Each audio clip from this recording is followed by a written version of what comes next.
जब भी हम फ्रंट एंड से बैक एंड एपीआई कॉल करते हो तो हमें कुछ रिस्पॉन्स में कुछ नंबर शो होते हैं लाइक 200, 201।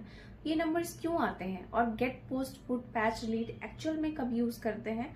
अगर तुम्हारा आंसर है गेट मीन्स फेच और पोस्ट मीन्स क्रिएट होता है तो थोड़ा रुक जाओ। आज एक रियल एप्लीकेशन से समझते हैं कि कौन सा मेथड कब, कहाँ और क्यों यूज करना चाहिए।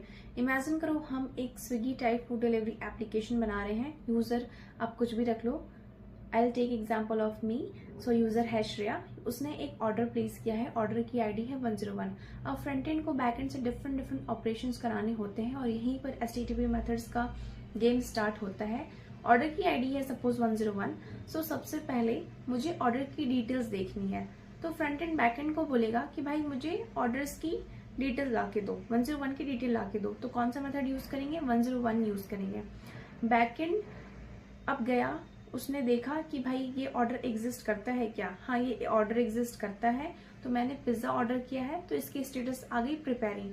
सो गेट का मेन पर्पस होता है डेटा रिट्रीव करना, और गेट को नॉर्मली सेफ और आइडेम्पोर्टेंट कहा जाता है, क्योंकि अगर आप एक ही गेट रिक्वेस्ट एक बार भेजो या 100 बार भेजो, रिसोर्स की स्टेट चेंज नहीं होनी चाहिए, इसलिए आइडेम्पोर्टेंट है। और आइडेम्पोर्टेंसी बहुत ही ज्यादा इंपॉर्टेंट टॉपिक है। आइडेम्पोर्टेंसी मीन्स होता है आप एक ही रिक्वेस्ट मल्टीपल टाइम्स भेजोगे तो उसकी जो रिजल्ट है, उसकी जो रिस्पॉन्स है, सेम ही आएगी। नेक्स्ट है, अब मुझे न्यू ऑर्डर प्लेस करना है। तो जब मुझे न्यू ऑर्डर प्लेस करना हो तो मैं कौन सा मेथड यूज करूंगी? मैं पोस्ट मेथड यूज करूंगी।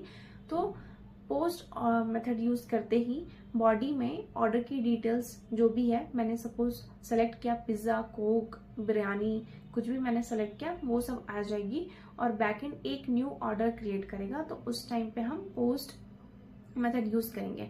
अब मैंने पहली बार तो रिक्वेस्ट मैंने प्लेस कर दिया और एक्सीडेंटली अगर मैं दोबारा भी कर दूं तो ऑर्डर की आईडी 102 क्रिएट हो जाएगी, जो कि बिल्कुल भी सेफ नहीं है। हम एक ही ऑर्डर बार बार प्लेस नहीं कर सकते हैं, और इसी रीजन की वजह से रियल वर्ल्ड में अगर पेमेंट की कोई सिस्टम है, ऑर्डर की कोई सिस्टम है, तो डुप्लीकेट रिक्वेस्ट को हैंडल करना और आइडेम्पोर्टेंसी कीज को मैनेज करना बहुत ज्यादा इंपॉर्टेंट होता है। नेक्स्ट है, पुट और पैच में डिफरेंस क्या है? ये इंटरव्यूअर का मोस्ट फेवरेट क्वेश्चन है। तो अगर मुझे इफ आई टेक एग्जांपल, एक यूजर प्रोफाइल है जिसकी नेम है श्रेया, ईमेल आईडी है मेरी, सिटी है बैंगलोर। अब मुझे ये पूरा का पूरा डिटेल्स ही चेंज करना है, नेम, ईमेल, सिटी कुछ भी नहीं चाहिए, मुझे पूरा इंटायर डेटा चेंज करना है। तो मैं क्या यूज करूंगी? मैं पुट मेथड उस टाइम यूज करूंगी। और मुझे बाई चांस मुझे अगर सिर्फ और सिर्फ सिटी चेंज करनी होगी, बैंगलोर नहीं मुझे रखना है, मुझे दिल्ली रखना है या हैदराबाद या कुछ और भी रखना है, तो उस केस में मैं पैच यूज करूंगी। और अगर सिंपली मुझे ऑर्डर डिलीट करना है तो मैं